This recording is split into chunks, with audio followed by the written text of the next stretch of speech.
जय गुरुदेव। आज दिनांक 3 जून 2025 का दिन। हमारी नन्ही सी परी नीसू गुर्जर जो शाहजहाँपुर से चल के यहाँ आई हुई हैं, उनका मान सम्मान के साथ स्वागत। आज इनका ये दूसरा दिवस है। यहाँ पर ये गुरु महाराज का संदेश सुनाएंगी।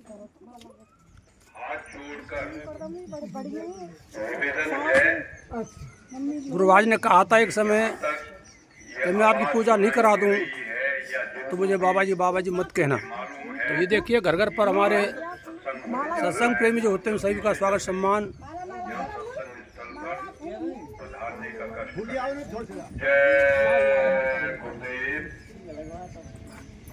आप भी आ जाओ साहब, आप भी आओ।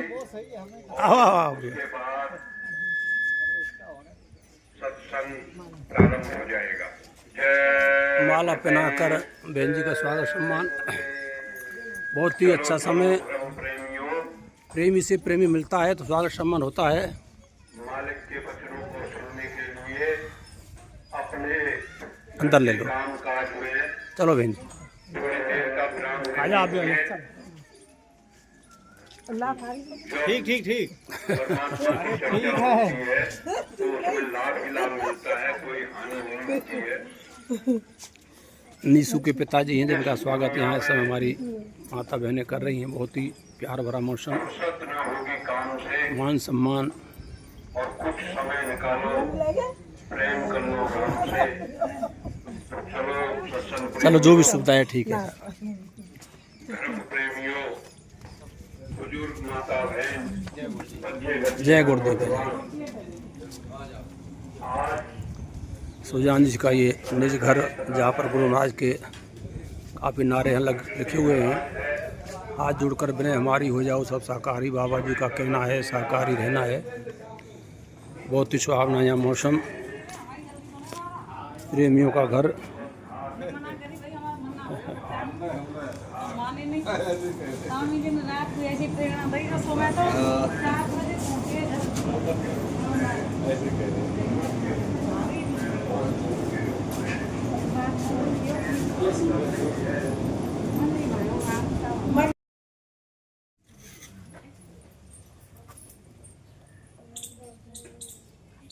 नीसू बहन शाहजहाँपुर से,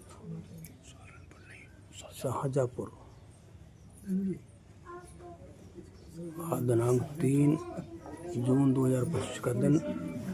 गांव शेखपुर तहसील बयाना जिला भरतपुर राजस्थान है। गुरु महाराज का संदेश वचन।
दाता दयाल के श्री चरणों में नमन करते हुए तथा यहाँ मौजूद दृश्य एवं अदृश्य रूप में सभी शक्तियाँ तथा आज की सत्संग मेला में भाग ले रहे सभी सत्संगी प्रेमी जनों को सादर जय गुरुदेव।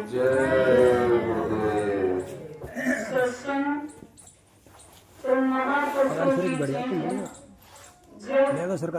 महापुरुषों की जुबान मुबारक से हम जीवात्माओं को सत्संग सुनने को मिलता है, तभी हम जीवात्माओं में चेतना निर्धान जाने की होती है। अर्थात जब महात्माओं के शब्दों की बौछार इस जीवात्मा पर होती है, तभी आत्मा श्रावण होती है। हम तो महात्माओं के वचनों को दोहराने आए हैं, तो आप सभी लोग थोड़े समय के लिए ध्यान पूर्वक सुनेंगे। इस माइक के माध्यम से जहाँ तक मेरी आवाज पहुँच रही है, सभी ग्रामवासियों से निवेदन है कि आपके ग्राम में बाबा जय गुरुदेव जी का दिव्य आध्यात्मिक सत्संग प्रारंभ होने जा रहा है। अतः आप सभी लोग अपने अपने घरों से निकलकर सत्संग स्थल की ओर आ जाएं। जय गुरुदेव, जय जय जय गुरुदेव जी। धाम पारे नाम, कोटि कोटि विनती करूं, अरब खरब प्रणाम। स्वामी सतगुरुदेव के चरण कमल सिरनार, चरण शरण में ले जाओ गुरु अपनार। दीनहीन मुनि जान के ले जाओ गुरु अपनार। गुरुर ब्रह्मा गुरुर विष्णु गुरुर्देवो महेश्वरा, गुरु साक्षात् परब्रह्म तस्मै श्री गुरुदेव नमः। ध्यान मूलं गुरुमूर्ति, पूजमूलं गुरुचरण, मंत्रमूलं गुरुवाक्यं, मोक्षमूलं गुरुकृपा। गुरु के सुमिरन मात्र से नासत विघ्न अनंत, तात सर्वारंभ में भावत है सब संत। गुरु लड़े गोविंद से गावत वेद पुराण, बिना दया गुरुदेव के मिलत नहीं भगवान। प्रथम गुरु को वंदना, दो जमना गणेश, नमन करूं माता पिता को मिलते रहे उपदेश। कलयुग में सतगुरु मेरे काटे सभी कलेश, मथुरा वाले गुरुदेव की सुन लो महिमा विशेष। जय गुरुदेव, जय गुरुदेव। सत्संग जीवन का सार है। इसी में आपको जीवन की वास्तविकता का पता चलेगा कि वास्तव में जीवन क्या है। हम जीवात्माओं को क्यों इस काल के बनाए हुए लोक में भेजा है।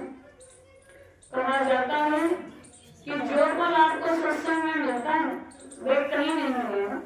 सत्संग में जाने से वैकुंठ की प्राप्ति होती है। जब एक व्यक्ति ने ये बात सुनी कि सत्संग में जाने से वैकुंठ मिलता है, तो वह वैकुंठ की तलाश में एक दिन एक महात्मा के सत्संग में जाकर के बैठ गए और वहां बैठकर ये विचार करने लगा कि कहीं से कोई विमान आएगा जो मुझे वैकुंठ की ओर लेकर जाएगा। इस प्रकार वहां सत्संग में बैठा रहा, लेकिन धीरे धीरे काफी समय व्यतीत हो गया।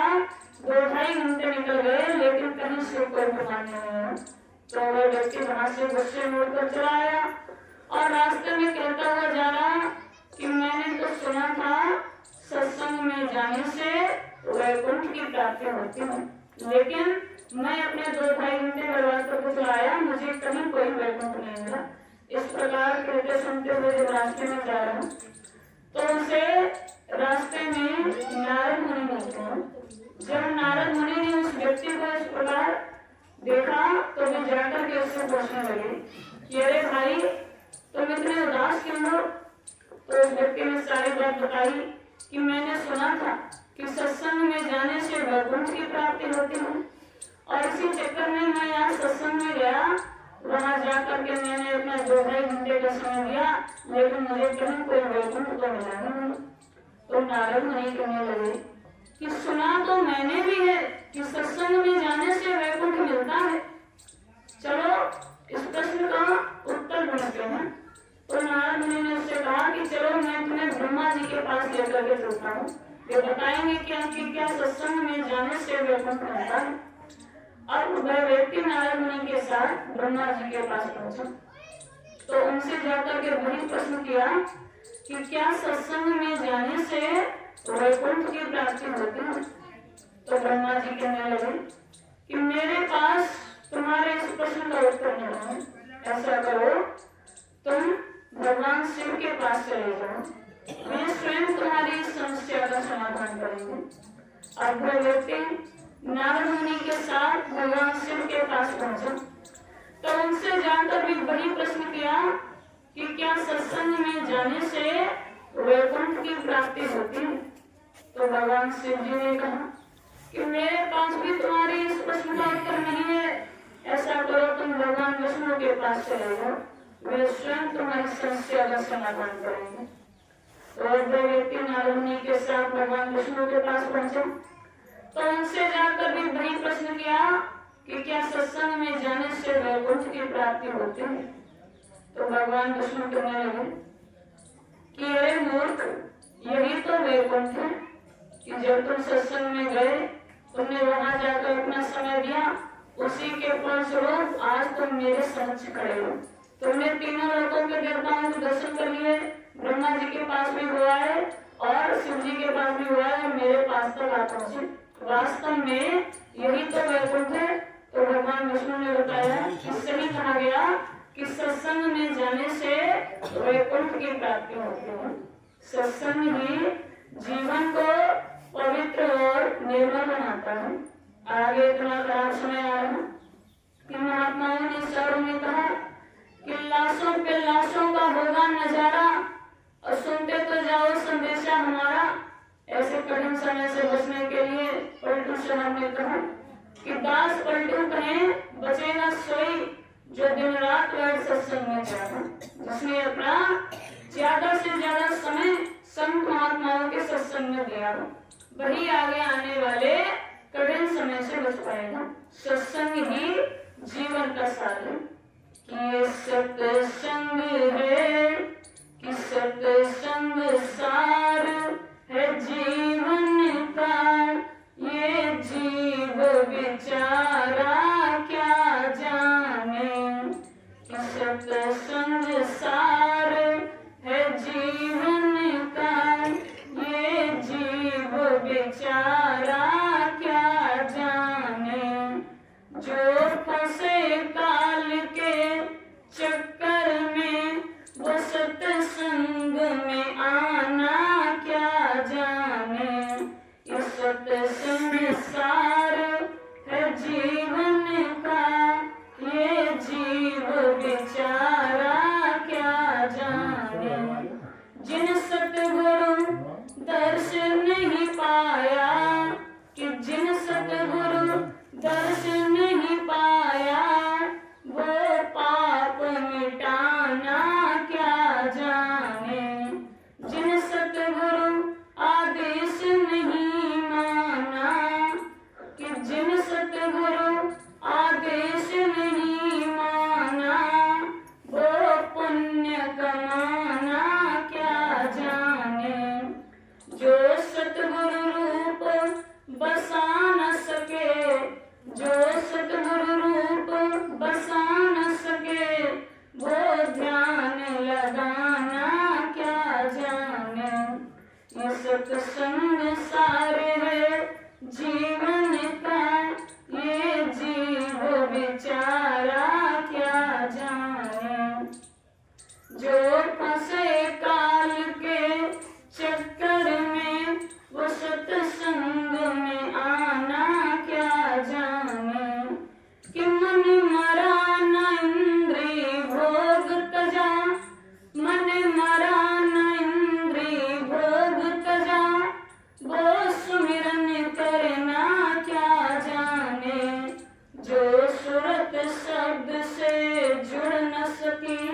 जो सुरति शब्द से जुड़ न सकी, वो अंदर का तराना क्या जाने। जो लिए कागजी ज्ञान फिरे, जो लिए कागजी ज्ञान फिरे, वो सूरत जगाना क्या जाने।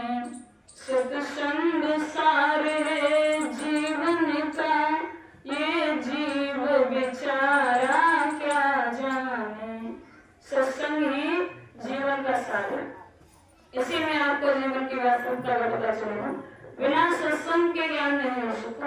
गोस्वामी जी ने श्री रामचरितमानस में कहा कि बिन सत्संग विवेक न होई, और राम कृपा बिन सुलभ न सोई।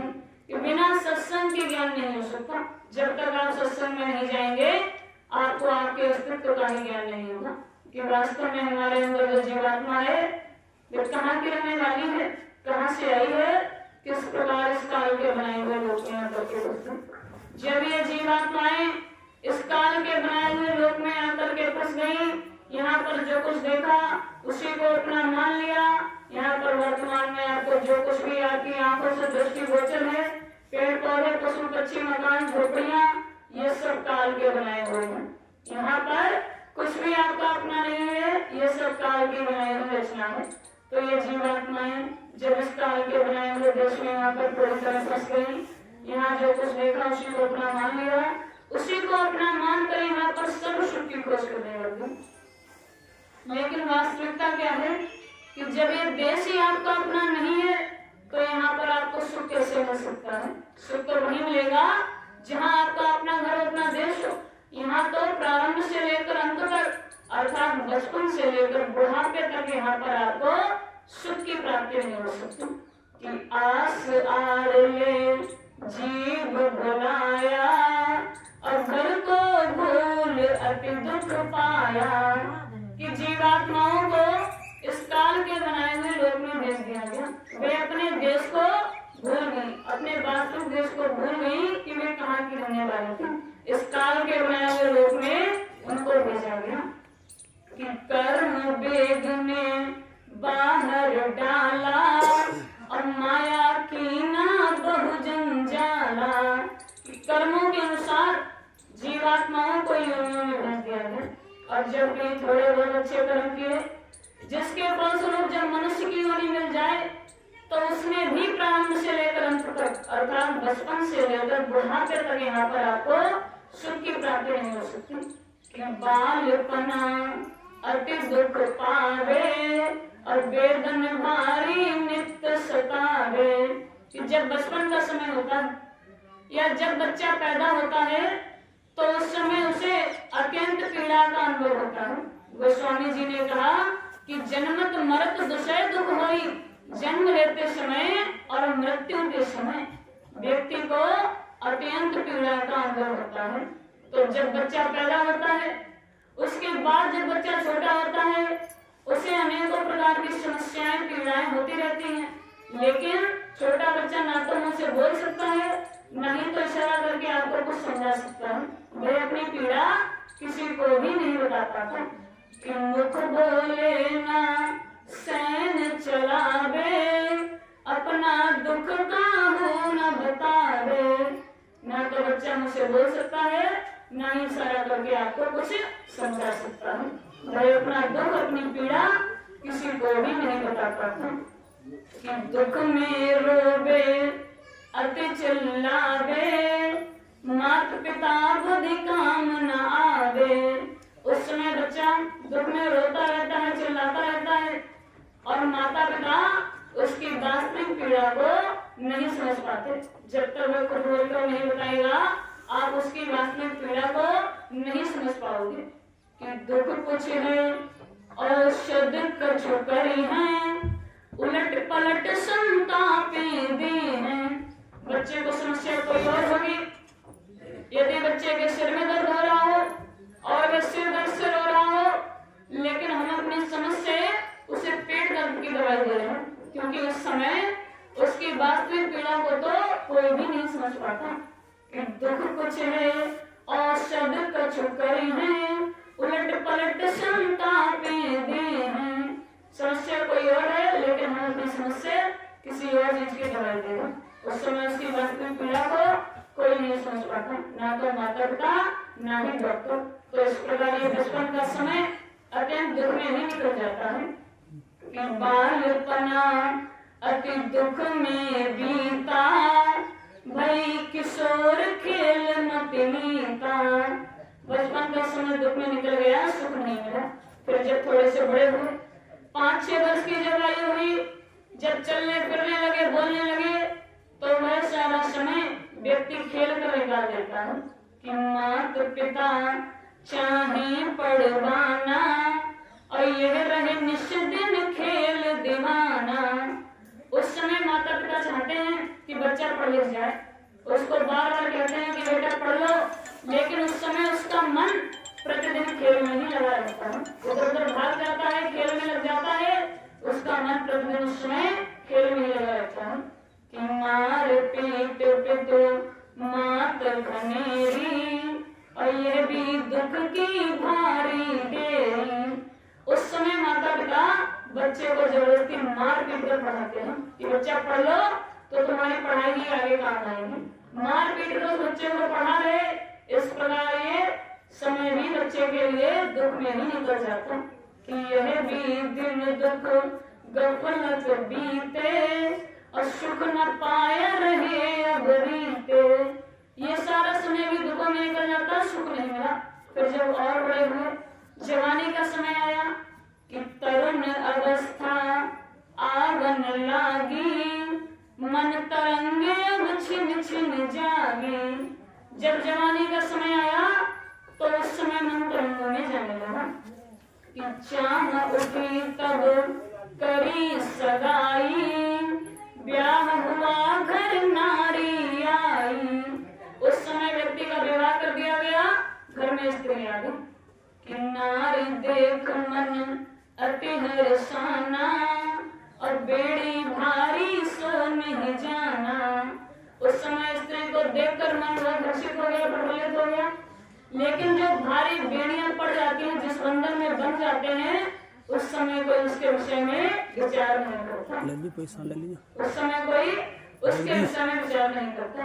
तुम जगह दे दो, तुम चली लगन पितु माता और नारी पुत्र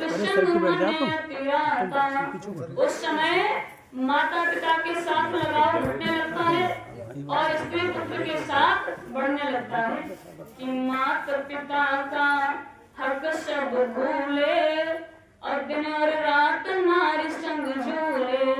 उस समय व्यक्ति अपने माता पिता के द्वारा किए हुए कार्यों को भूलने लगता है और उसका समय प्रतिदिन नारी और पुत्रों के साथ व्यतीत करने लगता है। माता पिता के किए हुए कार्यों को भूल जाता है, माता पिता के साथ प्रेम धीरे धीरे घटने लगता है और स्त्री पुत्र के साथ बढ़ने लगता है। इस प्रकार ये सारा समय भी दुखों में ही निकल रहा। फिर जब चिंता फिक्र हुई, जब जिम्मेदारियां आ गई, जब घर को चलाना है, तो उस समय फिक्र पड़ा उद्यम का जब ही दर दर घर में दुख अतिशय। जब चिंता फिक्र हुई, जब जिम्मेदारियां आ गई, जब घर को चलाना है, तो उस समय व्यक्ति की दशा किस प्रकार की हो जाती है कि स्वान समान करी गति अपनी और धन का सुमिरन धन की जपनी। उस समय व्यक्ति की दशा कुत्ते के समान हो जाती है कि कहीं से किसी प्रकार धन की प्राप्ति हो जाए, इधर से मिले या उधर से मिले। इस प्रकार ये सारा समय भी दुखों में निकल जाता, सुख नहीं मिलता कि यह भी बीते दुख में सब दिन और वृद्ध अवस्था आई छिन छिन। ये सारा समय भी दुखों में निकल गया, सुख नहीं मिला और धीरे धीरे बुढ़ापा आ गया। इस प्रकार बचपन से लेकर बुढ़ापे तक यहाँ पर आपको सुख की प्राप्ति नहीं हो सकती। ये काल का बनाया हुआ देश है। काल किसी पर दया नहीं करता, जब जिसका समय जैसे पूरा हो जाता है उसे वैसे ही यहाँ से उठा लिया जाता है। एक बार की बात है, एक राजा था, वह अपने राज्य में अत्यंत ही सुख समृद्धि चाहता था। एक दिन वह सैर करने के लिए एक जंगल में गया। तो जब जंगल में पहुंचा तो उसने वहां एक रीछ को देखा, तो वह रीछ के पीछे पीछे जाने लगा।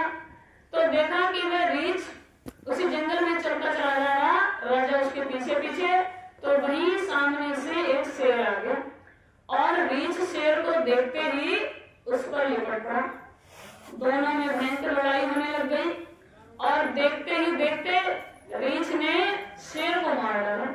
जब शेर को मार दिया तो वह रीछ वहां से आगे गया, राजा उसके पीछे पीछे गया। तो देखा कि जंगल से बाहर निकलते ही वह शेर, वह रीछ एक सुंदर सी औरत में बदल गया। राजा को बहुत ही आश्चर्य हुआ कि रीछ सुंदर सी औरत में बदल गया। अब राजा उस औरत के पीछे पीछे गया तो जाकर के देखा कि वह औरत, एक खाली मैदान है, उसमें एक कुआं है, जाकर के उस कुएं में बैठ गई। राजा उसके पीछे पीछे गया तो वह उस कुएं के पास एक वृक्ष था, उस वृक्ष के पीछे छिपकर सब कुछ देखने लगा। तो राजा ने देखा कि उस कुएं के पास दो नौजवान सैनिक, दोनों ही हाथों में तलवार लिए हुए और दोनों ही सगे भाई थे, उस कुएं के पास आए। तो बड़ा भाई छोटे से कहने लगा कि मैं इस कुएं में से पानी निकालता हूँ, तो जाकर के बाजार से कुछ खाने को ले आओ। अब बड़ा भाई उस कुएं से पानी निकालना, छोटा भाई पास की बाजार में चला गया। इतने देर में वह औरत उस कुएं से बाहर निकल आई और आकर के बड़े भाई से बातें करने लगी। तो बड़ा भाई उस पर आसक्त हो गया। थोड़ी देर बाद जब छोटा भाई वापस आया तो बड़ा भाई किसी काम से बाहर गया। तो इतने में वह औरत छोटे भाई से बातें करने लगी तो छोटा भाई भी उस पर आसक्त हो गया। जब बड़ा भाई वापस आया तो छोटा कहने लगा कि मैं इस औरत से शादी करूंगा। तो बड़ा कहता है कि नहीं, मैं करूंगा। इसी बात को लेकर दोनों में लड़ाई होने लगी। लड़ाई झगड़ा इतना बढ़ गया देखते ही देखते कि दोनों ने अपनी अपनी तलवार उठाई और एक दूसरे को मार दिया। जब दोनों मर गए तो वह औरत वहां से आगे गई। राजा ये सब देख रहा था। राजा फिर उस औरत के पीछे पीछे गया तो देखा कि वह औरत एक नदी के पास पहुंच गई और नदी के पास पहुंचते ही वह औरत से सांप में बदल गई। राजा को बहुत ही आश्चर्य हुआ कि पहले रीछ से औरत, फिर औरत से सांप में बदल गई। अब वह सांप उसी नदी में प्रवेश कर गया। राजा नाव पर बैठकर उस सांप के पीछे पीछे गया तो देखा कि उसी नदी में सामने से एक बहुत बड़ी नाव आ रही जिस पर लगभग 20-25 लोग सवार थे और वह सांप जाकर के उसी नाव पर चढ़ गया। तो नाव में बैठे सभी लोग डरने लगे। अब सांप लोगों की तरफ जा रहा तो लोग दूसरी तरफ को भाग रहे। तो इसी भागा दौड़ी में वो नाव पलट गई और नाव में बैठे 20-25 लोग उसी नदी में डूब कर गए। फिर वह सांप वहां से बाहर निकला। राजा सबको देखता रहा और उसके पीछे पीछे गया। तो थोड़ी दूर जाने के बाद वह सांप से एक ब्राह्मण में बदल गया और जाकर के एक वृक्ष के नीचे बैठ गया। राजा को बहुत ही आश्चर्य हुआ, पर राजा ने सोचा कि अब ये सही समय है, मैं जाकर के इससे पूछ लूं कि ये कौन है। तब राजा उस ब्राह्मण के पास गया, जाकर के उससे पूछने लगा कि भाई आप कौन हैं? मैं आपका खेल बहुत देर से देख रहा हूँ। किस तरह आपने रीछ बनकर शेर को मारा, फिर औरत बनकर उन 2 भाइयों को मारा, फिर सांप बनकर नदी में बैठे 20-25 लोगों को मारा। आप ही बताइए कि आप कौन हैं? तो वो व्यक्ति कहता है कि मैं काल हूँ और तुम राजा हो, तुम्हें मुझसे क्या लेना देना, तुम जाकर के अपना राजकाज देखो। तो वह राजा कहता है कि जब आप काल हैं तो मुझे ये बताइए कि मेरी मृत्यु कब और कैसे होगी। तो वह ब्राह्मण कहता है कि मैं ये तो नहीं बताऊंगा कि कब होगी, लेकिन ये बता रहा कि कैसे होगी कि जब तुम एक दिन कोठे पर से नीचे गिर जाओ और तुम्हारे घुटने में मात्र हल्की सी खरोंच आ जाए तो समझ लेना उसी दिन तुम्हारी मृत्यु हो जाएगी। इतना कहने के बाद राजा वहां से वापस आ गया, अपना राजकाज देखने लगा। फिर संयोगवश कुछ दिनों के बाद ही राजा कोठे पर से नीचे गिर गया। उसके घुटने में मात्र हल्की सी खरोंच आई थी। तो वह अपने मंत्रियों सिपाहियों से कहने लगा कि आज मेरी मृत्यु हो जाएगी। तो उसके मंत्री और सिपाही कहने लगे कि इतनी छोटी सी खरोच के कारण आपकी मृत्यु कैसे हो जाएगी। राजा कुछ नहीं बोला, लेकिन थोड़ी देर बाद ही राजा की मृत्यु होगी।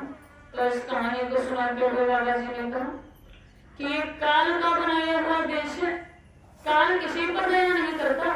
जब जिसका समय जैसे पूरा हो जाएगा उसे वैसे यहाँ से उठा लिया जाएगा। कि काल की नगरिया में चिड़ी एक तानवा, अब देख सुनी खेल वाही मन बाल मानवा। इस काल के बनाए हुए लोक में आकर हम यहाँ पर पूरी तरह फंस गए। जब जीवात्मा यहाँ आकर फंस गई, किसी प्रकार यहाँ से बाहर निकलने का उन्हें रास्ता नहीं मिला, तो इन जीवात्माओं को रास्ता दिखाने के लिए निरंतर संताते रहे। समय समय पर इन जीवात्माओं को जगाया, इन्हें इनके घर के विषय में बताया, ये जीवात्माएं कहाँ से आई हैं, कहाँ के रहने वाली हैं और किस प्रकार ये इस काल के बनाए हुए लोक में आकर के फंसी हैं। संत कौन होते हैं कि दाढ़ी बाल बढ़ा लेने से कोई संत नहीं हो जाता। ऋषि मुनि योगी ज्ञानी ध्यानी को संत नहीं कहते। संत वे हैं जिनकी जीवात्मा सतलोक तक पहुंच गई हो। कि संत कहो उनको तुम भाई, और सतलोक जिन सूरत समाई। जिनकी जीवात्मा सतलोक पर पहुंच गई हो वे होते हैं संत। या तो वे स्वयं परमात्मा का रूप है या उन्होंने परमात्मा को पाया है, तभी वे आपकी जीवात्मा का कल्याण कर सकते हैं। जिसने कभी परमात्मा को नहीं पाया होगा वो आपकी जीवात्मा का कल्याण कैसे करेगा। तो संत वे हैं जिनकी जीवात्मा सतलोक तक पहुंच गई हो। जब जीवात्मा इस काल के बनाए हुए लोक में आकर पूरी तरह फंस गई तो संत महात्माओं ने आकर उनको रास्ता दिखाया, उन्हें घर के विषय में बताया, उनको रास्ता दिया, नाम दान का, शब्द की कमाई का, नाम की कमाई का रास्ता दिया, ईश्वर से आगे से पा जाने के लिए। संत महात्माओं ने जीवात्माओं को उनके घर का उनको भेद बताया सब कुछ। उसी प्रकार वर्तमान में बाबा जी आए, हम जीवात्माओं को हमारे घर ले जाने के लिए, हमारे अस्तित्व का ज्ञान कराने के लिए हम जीवात्माओं को शब्द की कमाई का, नाम की कमाई का रास्ता बताया, सारा भेद सब कुछ खोल कर बता दिया कि किस प्रकार संसार की रचना हुई, किस प्रकार ये जीवात्माएं इस काल के बनाए हुए लोक में आकर के फंस गई और किस प्रकार ये जीवात्माएं अपने देश सत्य होकर वापस कैसे जाएंगे। बाबा जी ने जीवात्माओं को सब कुछ खोल कर बता दिया और वर्तमान में समय का नाम जगाया जय गुरुदेव। जैसे बहुत से संत महात्मा आए, सभी ने अपना अपना नाम दिया। कबीरदास ने साहब नाम जगाया और मीराबाई के गुरु रविदास जी ने उनको गिरधर गोपाल का नाम दिया। अभी 200 वर्ष पूर्व शिवदयाल जी ने राधा स्वामी नाम को जगाया और वर्तमान में ये जय गुरुदेव नाम जगाएंगे। ये बहुत ही अद्भुत नाम है और समय का नाम है। समय का नाम ही समय पर काम आता है, जिस प्रकार समय का डॉक्टर समय पर काम आता है।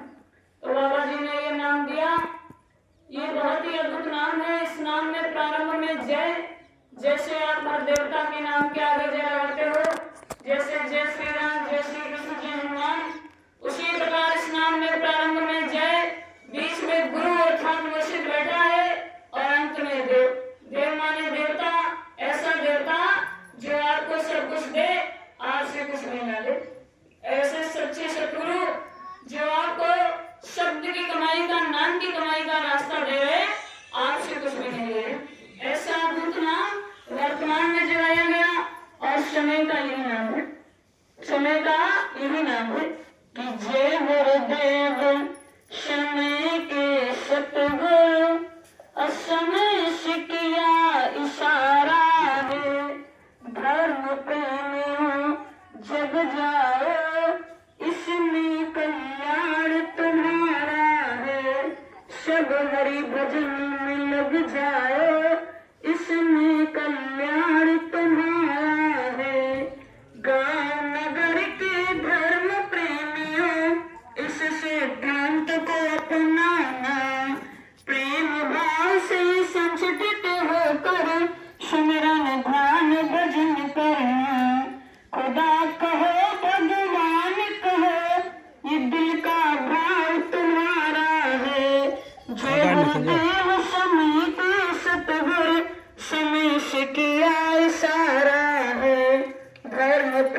कल्याण तुम्हारा है।